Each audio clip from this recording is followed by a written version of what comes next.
L'hai mai sentita la storia dell'estate di San Martino? Ci siamo dentro proprio oggi. Nonostante l'autunno inoltrato, per qualche giorno il clima si fa mite, la sensazione è che l'estate stia tornando. È una sensazione, appunto, ma finché la barca va.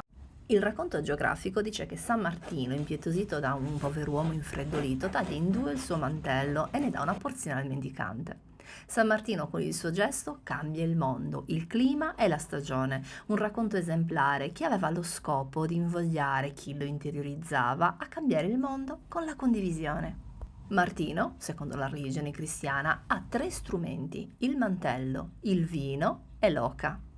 Eppure Martino di strumento in Sardegna ne ha solo uno, ma è portentoso e il suo strumento è la parola.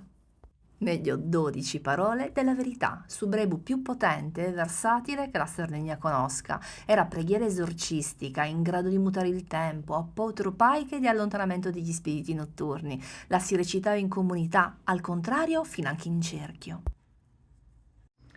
Ti sei mai chiesto da dove arrivi questo brebu, quanto sia antico e perché a un certo punto sia diventato talmente tanto potente?